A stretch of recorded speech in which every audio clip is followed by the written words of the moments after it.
She likes that smell. You know Long, there's something long, wrong. long.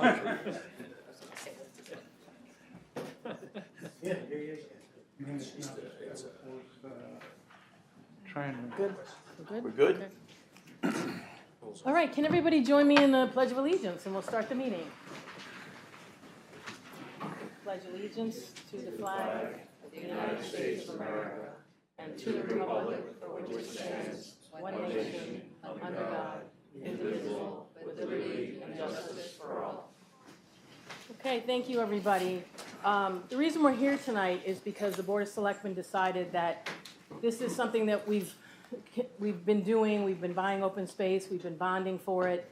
What we're trying to do is we're just about at the end of a $5 million appropriation for open space, and we've bought some amazing properties, and as they come up available, we're able to go through and do it. Because we're at the end of the $5 million that we've appropriated for, the Open Space Committee would like to come back to the town for an additional $5 million. The conversations that I've been having with people around town about this impending additional $5 million is people don't seem to understand what it's all about and what it means. It's basically a two-step process, and what we're basically saying is we have an appetite for another $5 million worth of property buying. We're going to bond for it. We're going to try and go for grants, similar to the fact is that this last piece of property, the Kronberg property, which we'll talk about a little bit tonight, just so you get the general sense of what this means, is we went out and got grant money for that, and now we have to go to a town meeting in January to approve the town paying the other half of that piece of property so that we can actually buy that property. And Jim will go through it, and he'll show you pictures of it and all that. So that's one piece of the meeting that's going to happen in January that you all will come back and actually vote. We'll have a town meeting, and then we'll go to referendum. So part of it, again, the second piece of this meeting is to talk about this $5 million of new appropriations over the next whatever years it takes. This first $5 million took us 20 years to buy all the different properties that came up over the course of the last 20 years. Again, it's really all it's doing is showing that we have an appetite to buy open space when open space becomes available, and buying open space is a good idea. Jim's going to talk about why it's such a good idea and why we do it and how we do it and how it works. But we want to make sure that people understand that when they come to vote, you're not voting against buying open space for $5 million. We don't have the money. We're not putting it anywhere. We're saying we have the appetite. We have an opportunity to buy. So I think that's something that's really important. And I think that we want people to be more informed when they come in and vote. So that's kind of what tonight's meeting is all about. We're going to be talking about what bonding means and all that so that you guys have a general sense of that. We'll talk a little bit about where we are in our bonding here in town, how much money we have in bonding, how much money, how does, if we increase our bonding, what does that do to our mill rate? So it's going to kind of give you guys a general sense of, what does this cost us when we do this, and what would it cost us if we didn't do open space and we did something different. So that's kind of what we're here to do. What we're going to do is we're going to go through our presentation. Jim's going to speak. Rob Funk is here as our finance director. I'm here to offer very little because these guys are the experts, but just to get us started. But then at the end, we want you guys to ask your questions because your questions are the people that are listening, their questions, and more questions beyond that. But we want you to be informed voters. We want you to be active voters. We want you to be informed, and we want you to be here and learn about this thing. So we appreciate, first of all of you being here tonight very much. Thank you so much for coming out. And I hope you all had a great Thanksgiving, and we're looking forward to a lovely Christmas season. The Christmas on the Green for the kids is tomorrow night, so don't miss it. It's going to be great. And then next week in the village on Tuesday night, the 5th, is going to be another great thing. So while I have you here, I might as well tell you we got a couple of great events coming. But I'm going to turn it over to... Just remember if they come. Oh, right. At the end, when we go to Q&A, and I'll remind you, please come up to the mic because we have somebody listening to the tape, and if you're not at the mic, we can't get your question, and we want to make sure that we write the questions down. Thank you, Linda. I'm going to turn it over to Jim so that he can give us the total overview, but when we start talking about bonding questions and that kind of thing, I'm going to let Rob, touch base with some of that as well. And then again, we're all here for the question and answer period at the end. Thanks again for everybody coming out.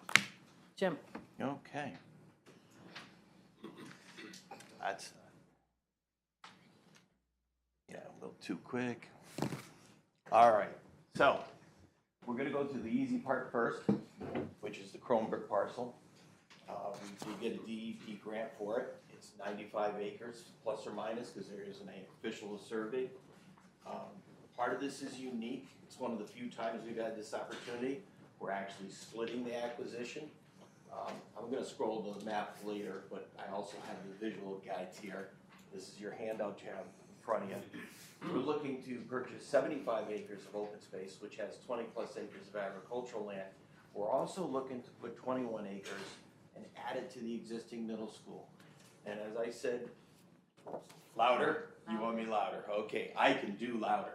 So we're also looking to put 21 acres and put it with the existing middle school. We don't know what it's gonna be down the road 50 years from now, but the idea is that when you have this type of opportunity and that piece of land is as flat as the rest of the school at that crown of the hill, it's the right time to do that sort of stuff. This is farmland on the base. That's the best feature to it. And I think I will, I hate this presentation stuff. But anyways, You have a picture, don't you? yes, I do. And I'm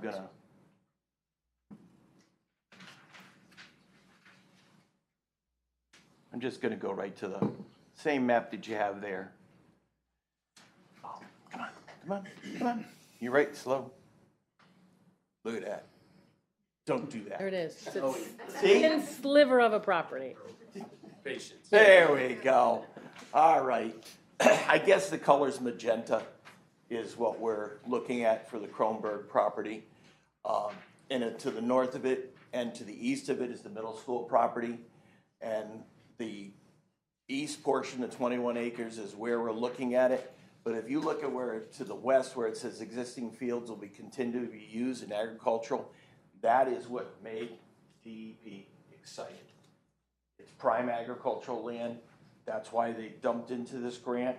And surprisingly, even though they can't pay us for the municipal portion of it, they're dumping in 47% for this parcel as an acquisition. So our share is 52%, which is $270,900. We do have in our bond authorization, we still have the $485,000. And we made the recommendation to purchase the whole piece exactly because it had good co-use. The other part that is important about this is that part of our goal as an open space acquisition is not to kind of always just purchase standalone pieces. We're trying to put together corridors that connect. And so in this case, this connects to the middle school.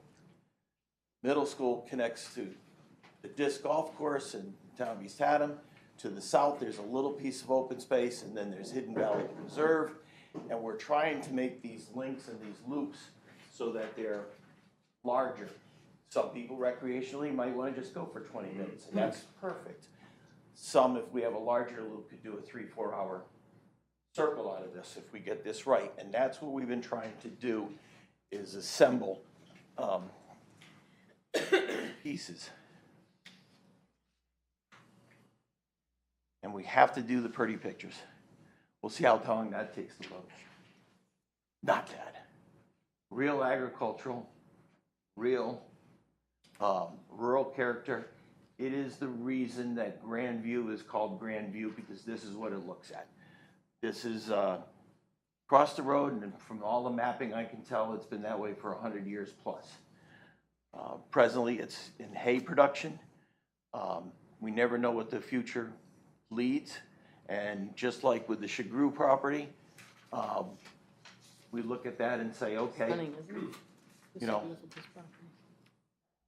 you look at that and you say to yourself, okay, will it become vegetable down the road? Will it become cattle? Will it be, and we have a program in town where we do lease out property for use, and that was the whole goal. Nah, I didn't want that one. Well, I'll go back to it.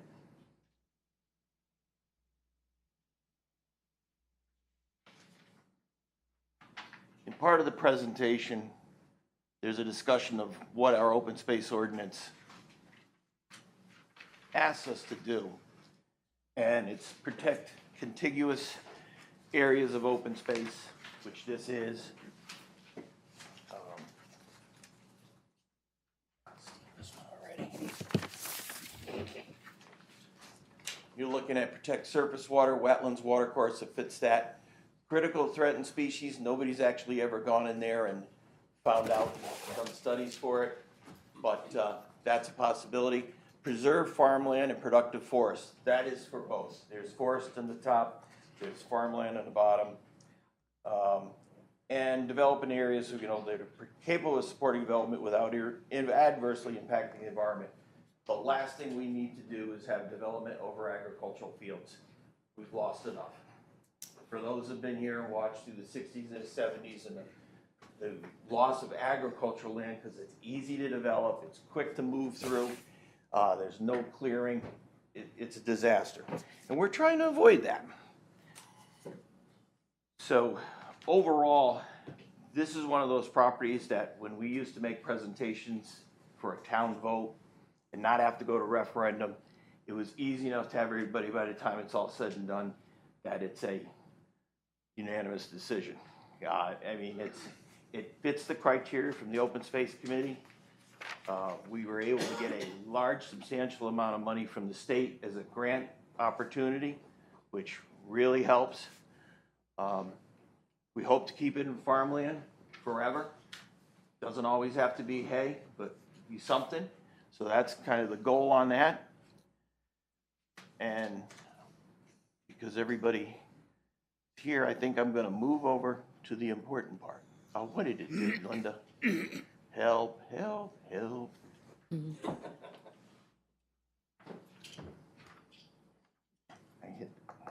Is that it? Thank you. Hey, my wife said I should have been born in the 1700s digging ditches. She's right. Linda's indispensable. All right. Well, let's go to the important part. And 20 years ago today, almost, this was a January vote, we went for a $3 million bond. $5 million. Three. Well, we started at 3, they went to 5. And we've made that thing run for 20 years. So, didn't expect it to last 20 years, never thought it would happen. But we've also, throughout this, had great partners to make that work. When we started this, we had 192 acres of open space, town-owned.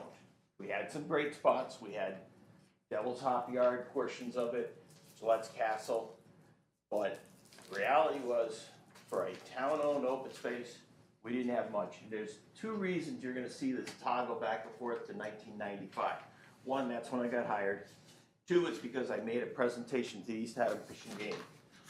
Nathan Froling and I went there, and we, from the Nature Conservancy, and we wanted to talk to them and make sure they're on the same page as far as open space preservation.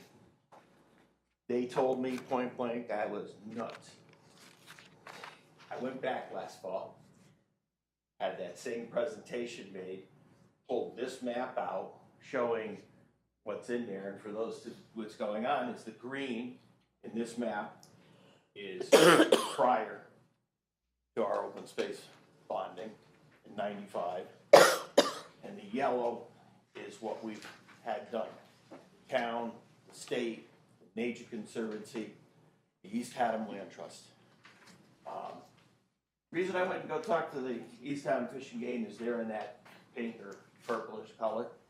I-Park's in the orange. That's all in the 8 Mile River watershed, which is a priority.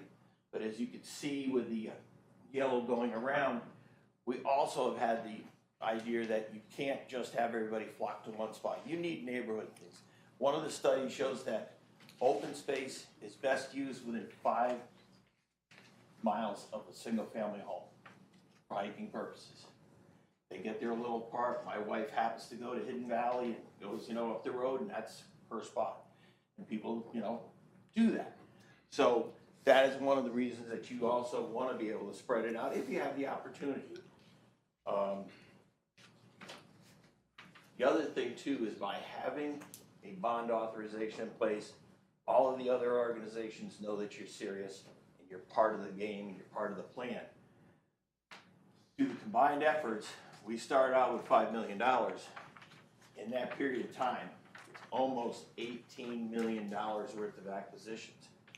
It's 4,800 acres of acquisitions.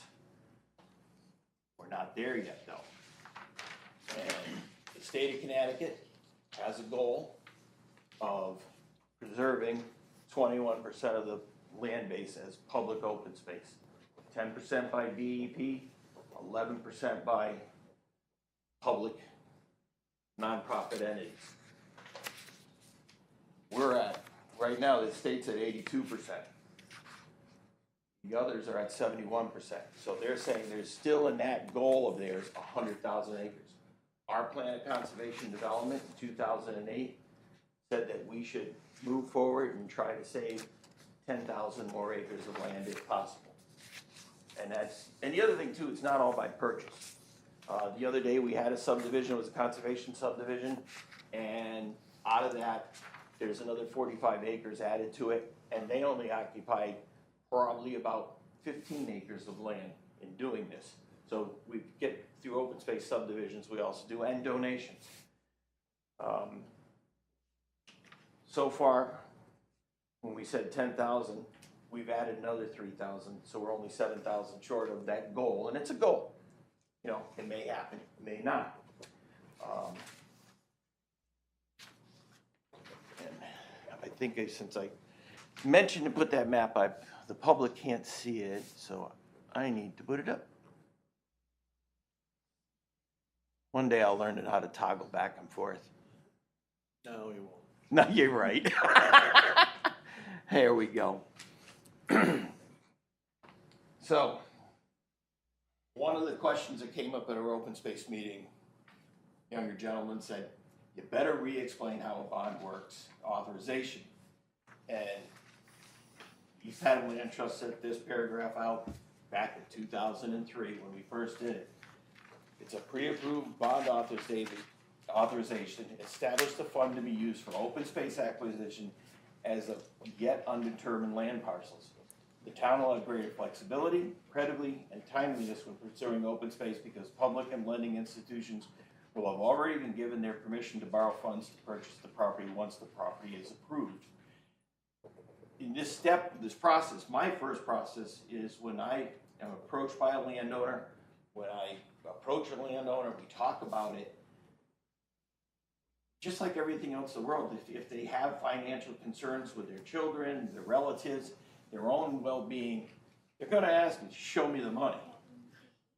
Where is it, how is it? And by having a bond authorization in place, it shows that the town has voted on this, the town is prepared to do this, and if it meets the criteria, then we can move forward. Criteria is another part of it though. The Open Space Committee looks at it, which is a group of individuals from all the boards and commissions in town. If it doesn't meet the criteria, it doesn't go on the deck for consideration. There have been some people that have said to us, but why? And you know, when you go to a lot and it's really in like Buddha Center, right there, or East Haddam, and it's got development all the way around it, and it doesn't have the attributes of agricultural land, and the size and the mass, and it's not contiguous to something, may not be that important. So I think there's a perception out there, they think that the town of East Haddam just buys whatever it comes to. It doesn't happen. It just doesn't. But if it does meet the criteria, the next step after that is we get it appraised.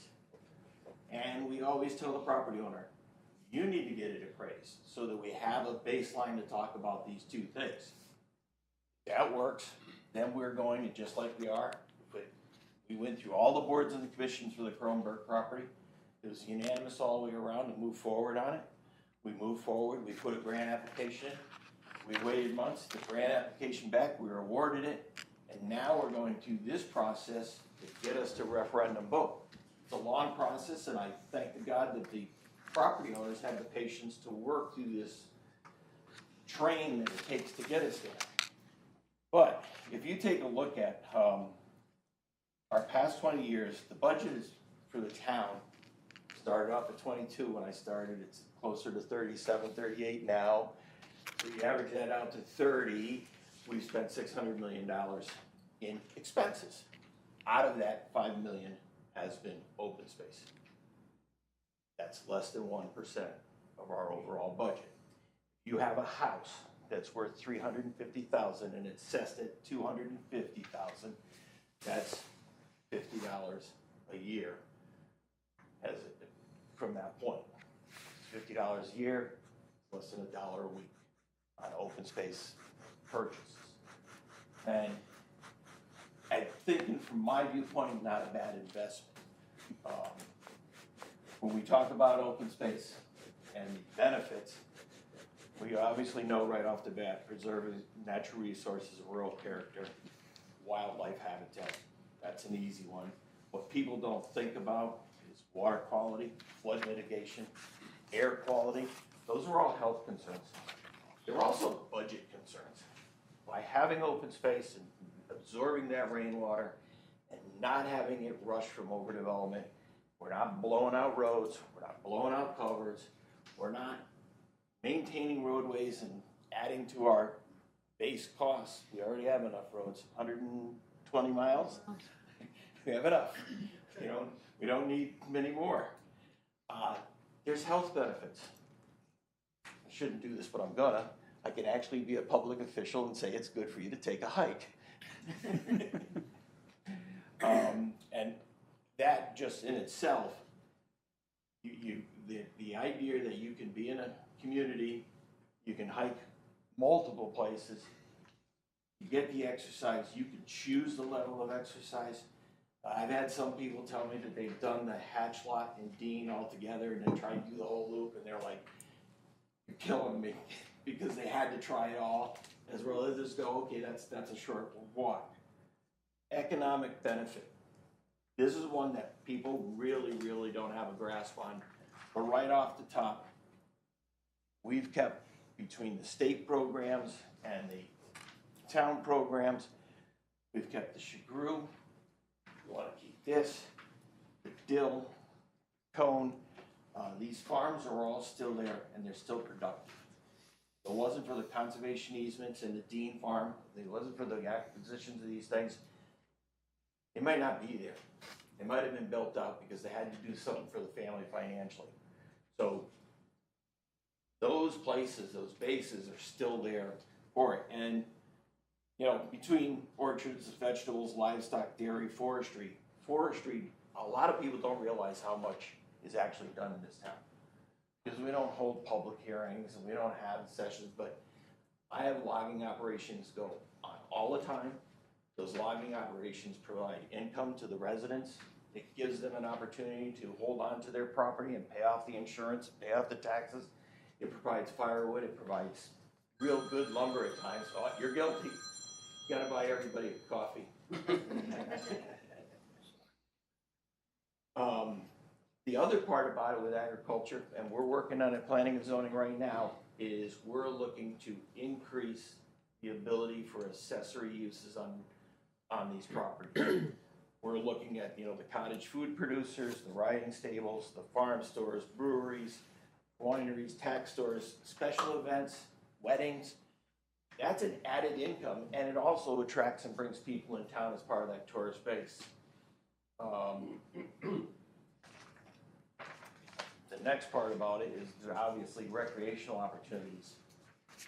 During COVID, I was at that Harris parcel a few weekends, and I never saw so many people in my life making their way through the trails. And the reason they made it to the trails is they actually were looking to get out and do something because they're cooped up. The Hop Yard and Gillette's Castle and all that filled up.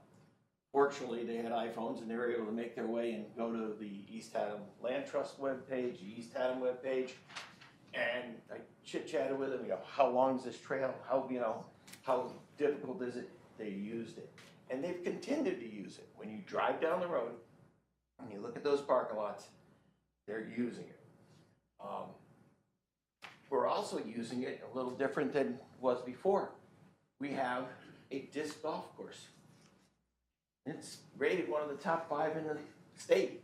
And the reason is because it's forested. It's totally enclosed. You go through there and you don't see houses. You're not on some old golf course or some college campus. You make your way through, you know, and I had one time, a couple people were there and they said, I was mushroom picking. They wanted to go mushroom picking. And I said, well, come on down Sunday. And they said, well, that's kind of a long haul for me. They drove all the way from Vermont to go to this golf course. Vermont. Because they saw it on the webpage and they said, wow, I've got to go there. So we do attract people in. And the other thing is at the middle school, there's a wonderful mountain bike trail out there. And if you sat up there on a weeknight in the daylight when you could just see vehicle after vehicle come in with the bikes on the back. These are great opportunities. Beats sitting playing on a computer, you know, giving them something to do. And then the tourism part, all of these accessory to agricultural. You could make a day out of just hopping around if we get this right. And you need to. Another part, Cindy and we talked about this years ago when we got it confirmed. And there's been study after study. I've got that much study in my office of other communities, other states. Open space helps our municipal bond rating. It's an asset. It's a positive. Open space increases your property value if you're, you know, you live near an open space piece. First thing, years ago, we had a conservation subdivision. We had a 30-acre piece of open space, and the realtor said we were confiscating land. But I did notice that the New York Times advertisement said next to a 30-acre park, because she used it as part of the advertising. So, open space definitely isn't a burden on the town. We spend a very small piece, you know, through the Conservation Commission, putting in parking lots and trails, but we don't have many ambulance calls, we don't have any fire, you don't have to plow the roads, you don't have to do all of those things. So it just doesn't cost a lot. And the last thing, before is I gotta show you this because I've been here too long and it needs to be.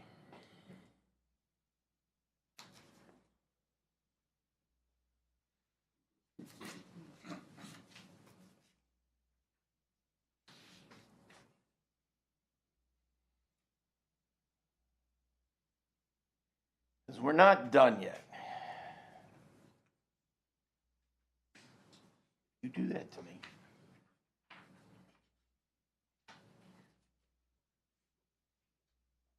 Did it again. Slides up in it.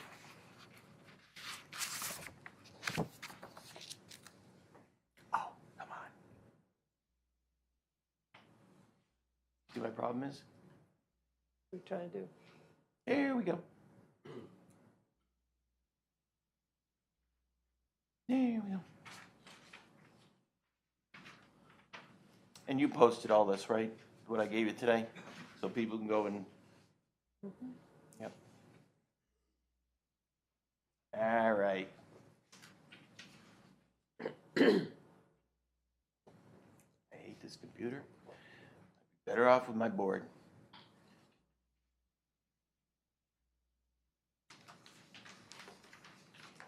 All right. So, this is a 1998 presentation. And we talked about, this is the community planning group. We had 100, 150 people in there, and we came out with it, is that if we're gonna succeed, we need to, one, maximize our strengths. And we all decided back then, and it still holds true, we actually have world-class natural resources. There's communities that can't make that claim. We're part of the 8 Mile Wild and Scenic Watershed. We're part of Audubon's important bird areas, Lime Block, which goes really from Colchester right through East Haddam, through Lyme to East Lyme. It's a huge contiguous area. And in fact, that's where the toddler park does go. It's one of the things that everybody should realize is that we have a block of land with the 8 Mile River and part of East Lyme and East Haddam, which is here, and up through Colchester, Marlboro, all that. But there's a block of 80,000 plus contiguous acres that has very little activity in it. It's got 80% forest cover, which is needed for wildlife. That's why you're all seeing bears now. But that is one of the things that, you know, people don't realize when they're driving down, that behind that stone wall, there might be 2,000 feet of just forest or more. Part of Chapman's Pond and the Lower Connecticut River, designated as the last great places and one of 40 in the Western Hemisphere. People don't realize that in town. And part of the Ramsar Convention of Connecticut River Estuary and Tidal Wetlands Complexes, listed as an international importance. I could list historical and cultural heritage and tourist destination, you know, the history, the 4 historic districts, the Goodspeed Opera House, I-Park, things that are going on here. We haven't minimized our weaknesses altogether. The centralized location without a complete plan, we're still beating ourselves up on East Haddam Village. I'll say that out loud. We're always going to have the lack of infrastructure to support standard growth engines. That means we're not going to have McDonald's, and we're not going to have those things that, you know, that's why we need to toggle over to the agricultural, natural resource-based stuff. Capitalize on our opportunities. Go ahead, torture me. I'm gonna get a bigger screen next time.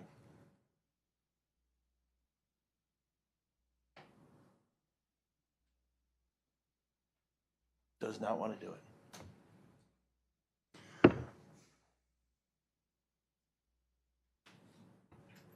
You see that I've got it on there, right? Where do You you use find two this stuff on our fingers? website? It's gonna be under today's presentation. There we go. Calendar. All right, so part of that was capitalizing our opportunities we have on the open space acquisition, and we need to continue. We have a new back in '98, it was a new wastewater treatment plant. It's underutilized. We need to use it. We need to add to that. I'm gonna play both ends of the, because I have to. Thank you. And we need to expand with compatible commercial development. You know, some of that was Fox Hop Yard Golf Course. I took a lot of grief, but, you know, we ended up with 230 acres of open space. We ended up with 53 units. We ended up with a golf course and a restaurant and 180 acres of golf course. So out of 526 acres of land, it has a smaller footprint, but there wasn't funds available then.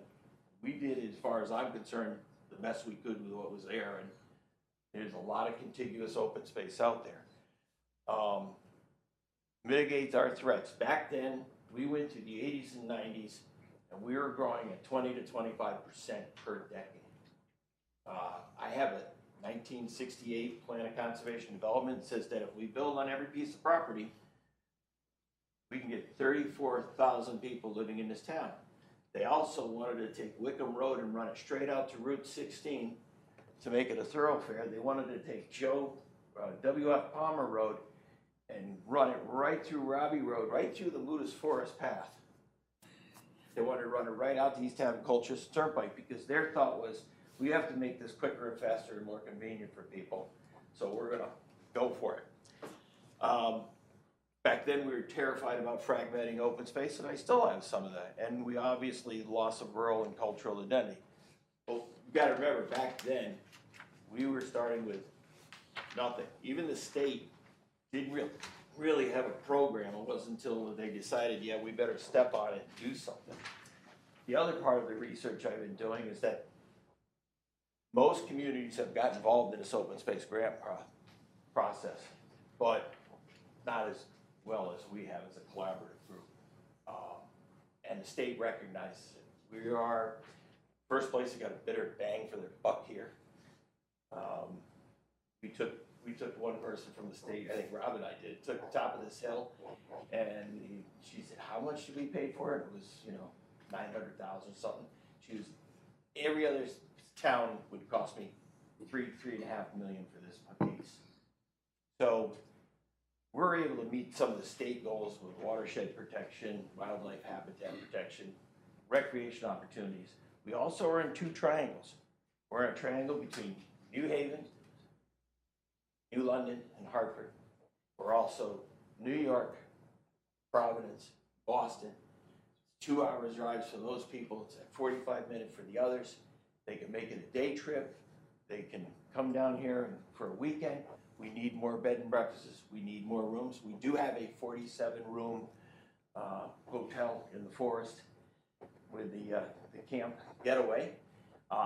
It's really successful. People are willing to come here, spend $300 a night. That's the same price you spend at a Boston hotel, and come to us because it has opportunities. When I just gave them a clip out of our plan of conservation development as to the possible assets, I got a one-word answer: wow. And that's why they came here. So the reality is we're a good part there, but if you look at this map, anywhere where there isn't a little square and a red dot, there's some big pieces still out there, really big pieces. And some of them, when you do an environmental impact to it, may have a big impact. Some won't. Are we going to buy them all? No. Are we going to work with them if they come in with a subdivision to see what we can do to save the important habitat? Yes. But there's still opportunities.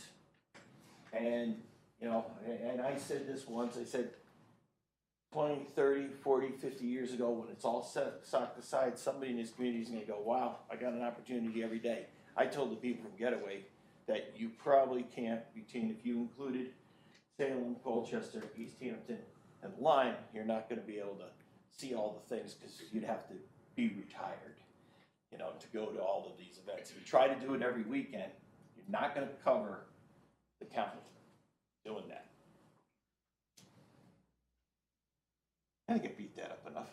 I think you did. Do you want to talk a little bit about like the cost of bonding?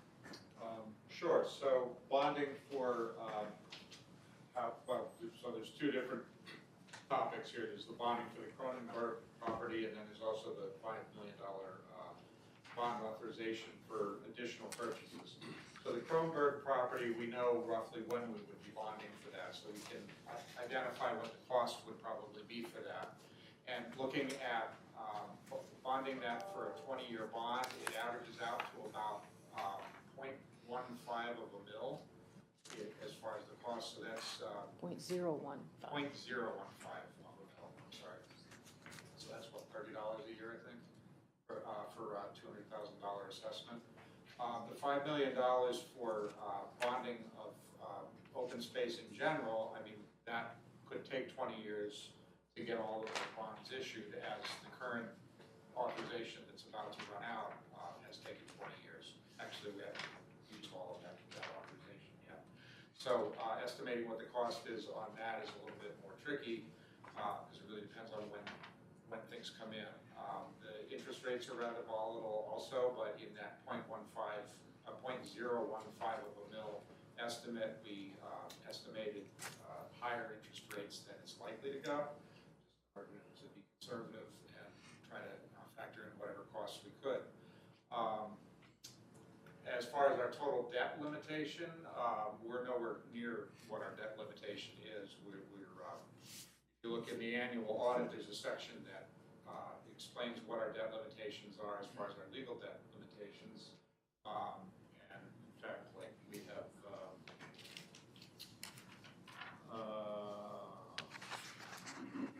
legal debt limitation for the whole town is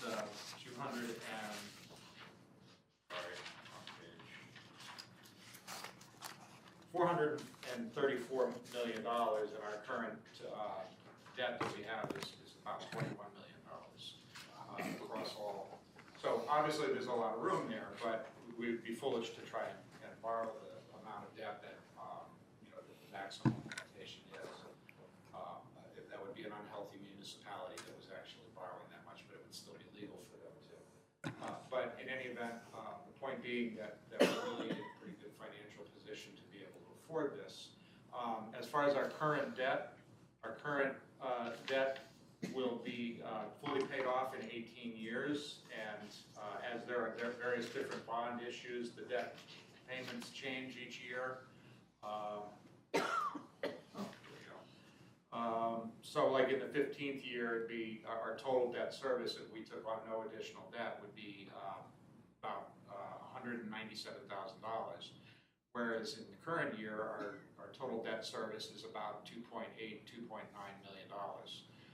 So it's expected that we would continue to borrow more money as time goes on, and that our total debt service would stay relatively flat. Adding an authorization of $5 million to be actually accessed over a period of 20 years really isn't going to impact that in any sort of material way. And as we've already discussed with the Kronberg property, it's only like $30 a year for a $200,000 assessed property. When you say total debt, you mean everything, open space, schools, everything? Wow. Yep. Okay, thanks. Yes, sir. Oh, I'm sorry, I thought you were asking a question. Okay, so does anybody have any questions? And if you do, could you come up and just sit by the mic and ask, tell us your name and your address and then your question? That would be great, just so that we can get it in the minutes. Okay, I'll start it off. My first question is Bernie Gillis. Bernie Gillis, 93 River Road. River Road, thank you. Adam. Thanks. How much of the $5 million that we've borrowed has already been paid off in the 20 years? Do we have a number on that? Our current debt for open space is $405,000, so I think we borrowed, about $4.5 million, so we paid off about $4 million. Most of it. Wow. Okay, thanks for that. No question. Come on. Sure.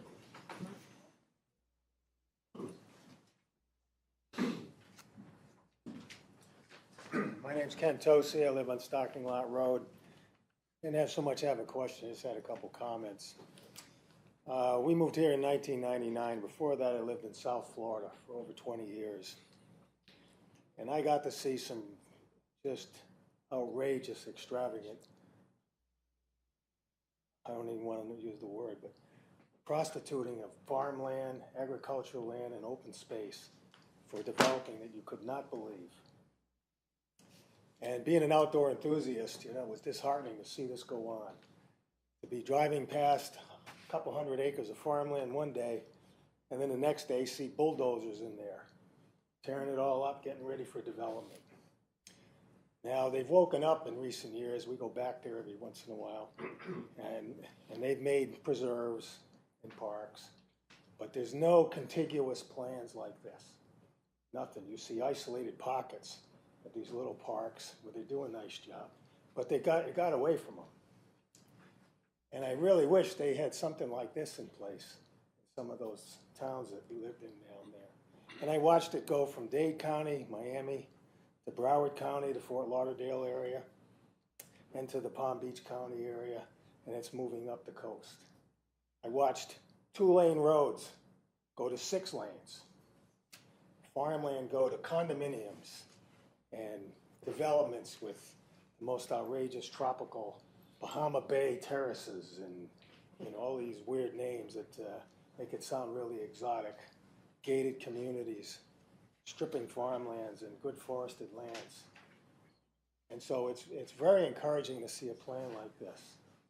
It's so great to be able to just step out the door.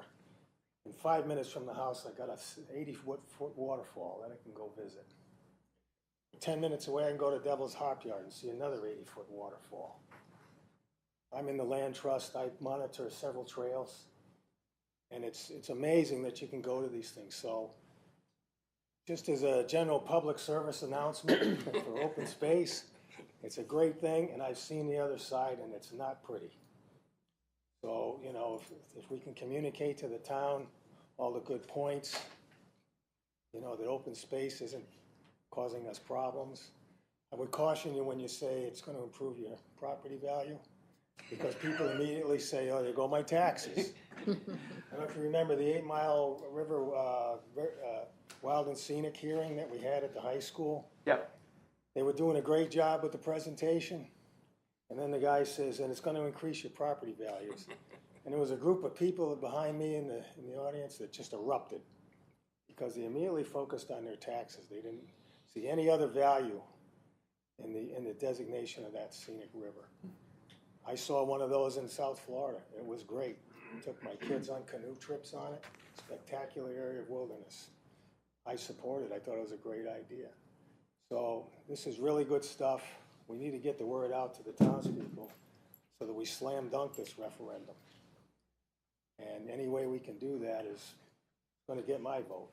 So just wanted to say that to encourage people to support these things. Okay? Thank you.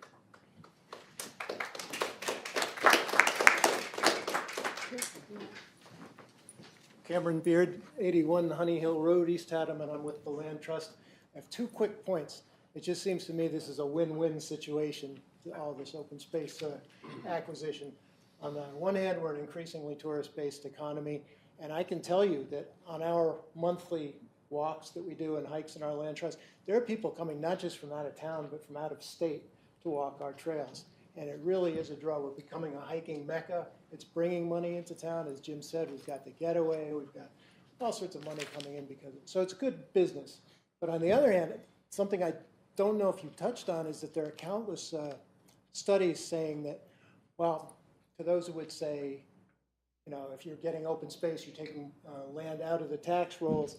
Actually, residential development, for every dollar you take in tax revenue, you're spending $1.16 for municipal services. And I just wanted to put in this fact sheet into the record, which demonstrates that. But this is only one of many studies. So that's all I have to say. It's a win-win. Thank you. Yeah. Well, it's really just a comment for Jim, and if you might want to address it. I did hear him mention that each property is evaluated by scientists and for suitability for development, so the town has an idea what could go on the property. Especially if it's, we had one that, there was a claim that, you know, you only get 5 lots on it. That was the Rose Farm. And, you know, we hired a soil scientist and engineer to go through it and take a look at it, and I forgot that had a development potential of like 30, because they could have put a loop road through it, and it was like, whoa. Yeah, so, you know. I think it's important that people know that that is done. Yeah, so it's always reviewed, and the other thing too is that the appraisals are very important because they're professionals. You know, it's not what and that we run in, Land Trust runs, all organizations run into. We start talking with people. If they're not from this area, they sometimes have a perception that the value is just like the area, 3-4 times what it is in East Haddam, and so they're not happy. And sometimes we wait 20 years and they come back, and it has happened. Patience is a virtue when it comes to these things, because as I try to explain to property owners, we just can't pay more than what it's valued because you think it is. You know, if they had an appraisal and we can negotiate, that's another story, but yeah, so we run into that. The appraisal is usually the most important part of it, because the DEP won't take it without it. Anybody else have any questions? Come on up, Pete. Not a question, a couple of comments. Right. First off, I'd like to thank folks for coming out tonight and attending this. I think it's a pretty clear demonstration of how much we in East Haddam really care about open space and want to see it thrive and continue. Folks usually don't come out in mass if they're not concerned about it, so this is terrific you guys came out. 7 or 8 years ago, a bunch of the land trusts in the lower Connecticut River Valley and a couple of the coastal towns got together. I think there's 14 of us. And with the help of the Connecticut Land Conservation Council, NRCS, Land Trust Alliance, and the RiverCog, got funding to produce this case statement. And you see it floating around, but I don't think a lot of people pick it up. So here's one for you. Thank you. And this case statement was put together by the 14 land trusts from Middletown down to the Sound as a way to describe the natural beauty of the lower Connecticut River Valley and why we should invest in it. So it was done in collaboration with a guy named Tom Curran, who had just retired from being one of the project directors at the Pew Charitable Trust, and had just helped raise hundreds of millions of dollars for open space purchases. He was funny in that he had been going between Boston and New York for the last couple of decades and never thought to turn up, take a right hand at Old Saybrook and go into the lower Connecticut River Valley. And he was absolutely shocked at what he found here. He had no idea this little paradise existed between New York and Boston. So he was the chief writer of this, and I want to read to you the very first couple of sentences in this because I think he captured what he felt when he first sort of stumbled upon the lower Connecticut River Valley. He says, the lower Connecticut River and coastal region is one of the most fruitful and attractive natural systems in the temperate world.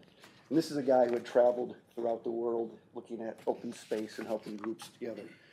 Ocean frontage, rich, fresh, and saltwater wetlands, fertile fields, productive forest, trap rock ridges, and cedar swamps all gather here around the final watersheds of the Connecticut, one of the continent's great rivers.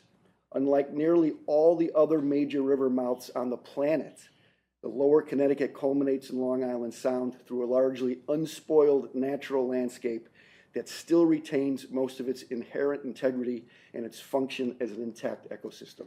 I thought that was a really cool way to start this off, so you could share this with Eric.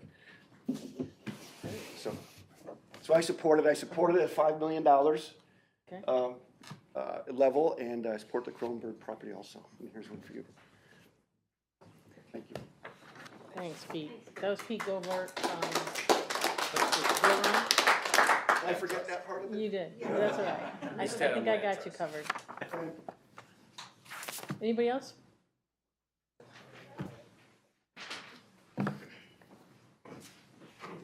Hi, I'm Ray DiStefano. I'm probably the property that's one of the biggest impacts that this will have on. We own this whole corner right here of the property. So one thing that wasn't brought up is this is an active horse farm. The bottom half is another active horse farm. Over here is another active horse farm. 2 more horse farms on this side of it. So this would be, we support this. We want to see this project go through. And this, supports very highly supports that area. My only question, and forgive my ignorance, is the 21 acres of municipal property. What does that mean? What can that be? I just don't want to live next to a sewer treatment plant. So No, so when I looked at this and looked at the topography, when you go up to the parking lot and you walk south towards your property, there's a stone wall there, and the topography is the same that it sits with the middle school. And part of my job is to look 50 years out and say, what could happen? No, it won't be a municipal. Could it?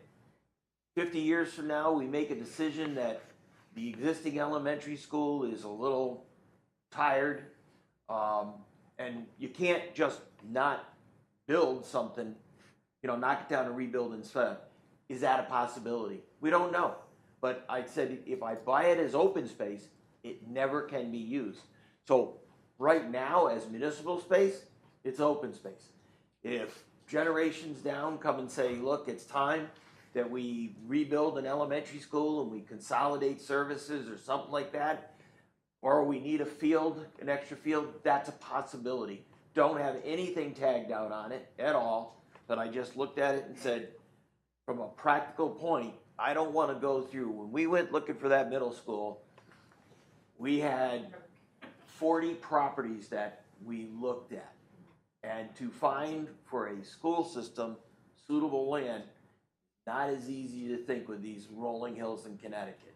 It just doesn't work well. So in this case, future municipal use, nothing on the deck at all right now. So all those trails that are out there that Don created, yeah, they're still usable.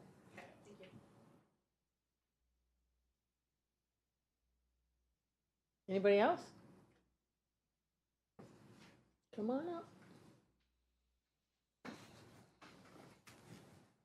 Take the long walk up to the front here. That's okay. Here's fun. So I'm not a resident though, but we have our office space here. I'm Pat Young. I'm with the 8 Mile and the Salmon River watershed. And I wanted to kind of just reiterate some of the things that have been said. You can probably all imagine that for good watershed protection, land protection is really key. We are actually going through our priority list right now for watershed protection, and land preservation ticks all our boxes. So whether it's water quality, whether it's habitat, whether it's climate resiliency, protecting land ticks all those boxes for us. But we don't just come with what we think you should do, we also come with a funding source. So we have funded open space for the town. We have continued to fund stewardship projects for the land trust and for the town as well. So you have a partner in us. We're here as a resource. We are here to help walk along with you, help do mapping. You're seeing some of our mapping here tonight. And we also work across the community so that the good work you're doing here is hopefully being replicated in the other towns as well. So that's just what I wanted to say. 2 Dolbia Hill Road if you need an address, but no one can find us. Thank you for coming. Any other questions or comments?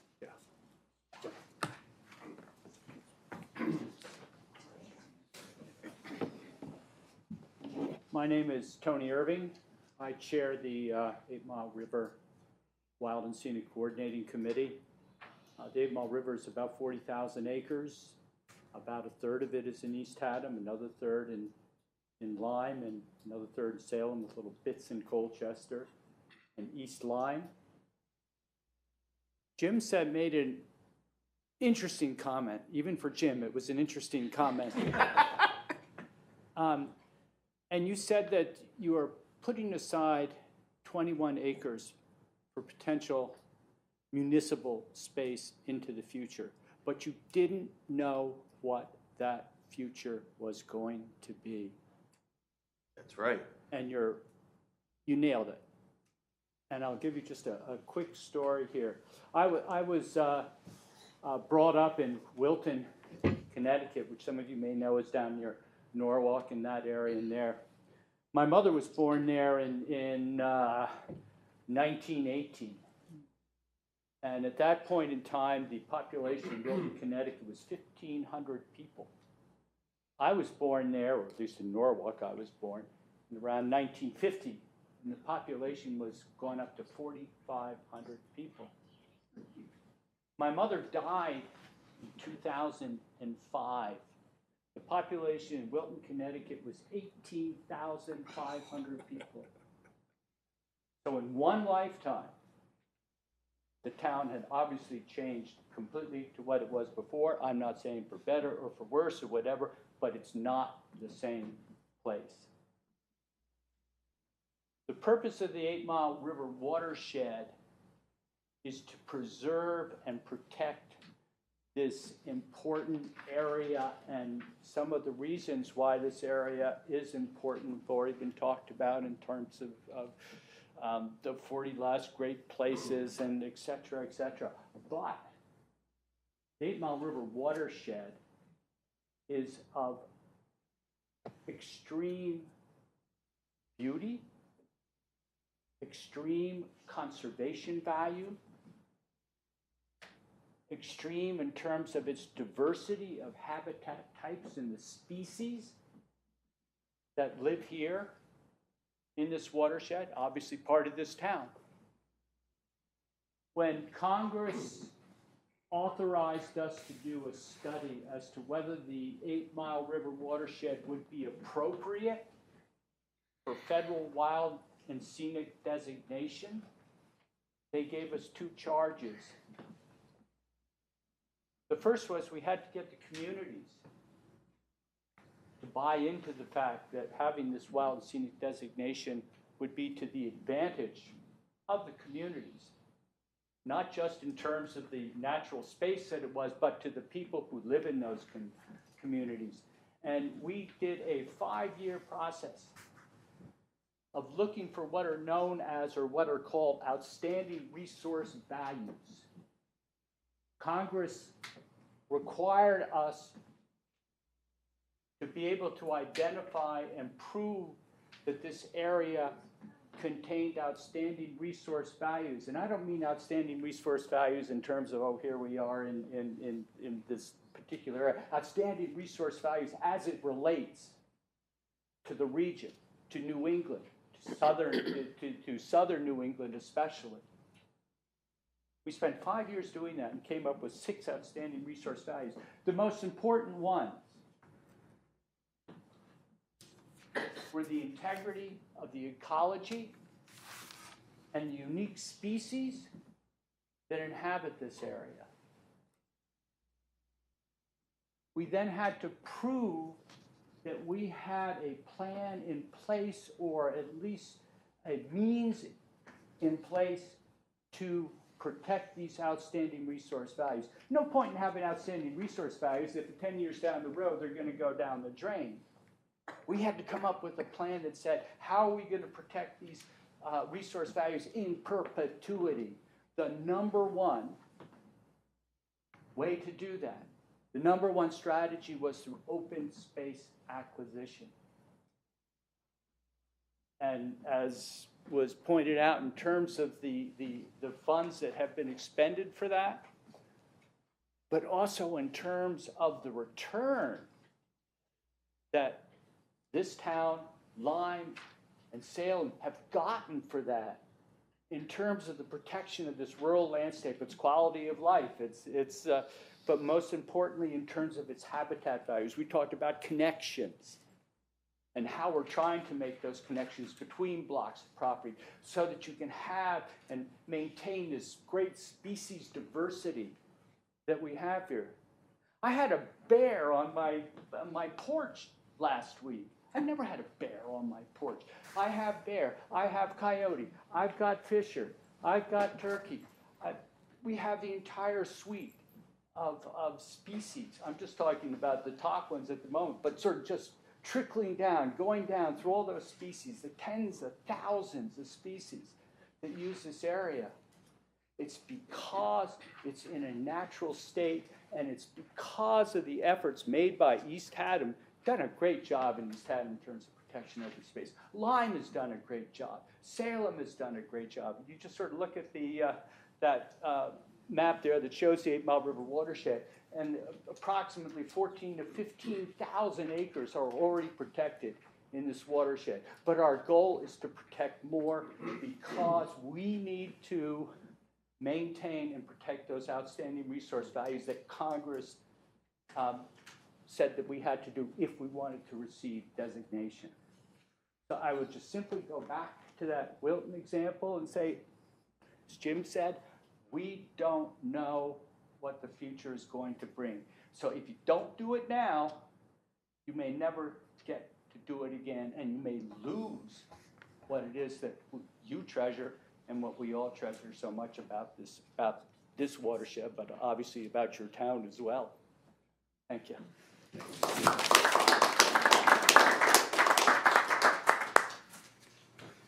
Anyone else? We did get 7 other comments that were emailed to us. Because this isn't a public meeting for a vote, I'm not going to go ahead and read all 7, but just so you know, there were 7 comments that were sent in that were equally supportive of the idea with the Kronberg property, as well as the further acquisition of bonding for additional buy in the future. So what we have in place right now is we're working with our bond counsel to create resolutions to go to the next meeting, the Board of Selectmen meeting next week, to send it to a town meeting for the 17th of January, and then a referendum for the end of January, January 30th. So that's the next steps of this. So as much as tonight was more for information so that people could understand, I would ask all of you, because obviously I think most of the people in this room are for this, see the value in it. You know, go home and talk to your neighborhood, talk to your people, like spread the word.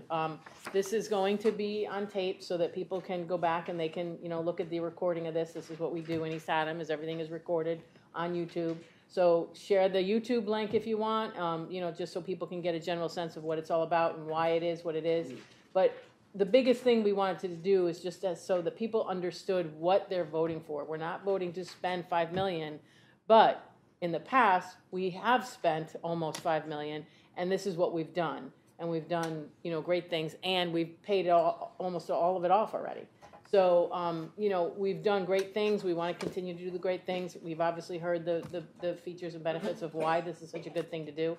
But we want to make sure that people are informed and people are actively engaged in this so that they do come out and they vote when the time comes. I'm not going to say voting for or against, but, obviously everybody in the room is for it. So, but my point being is that please spread the word. Let people know that this is on YouTube and people can, see it if they have any questions.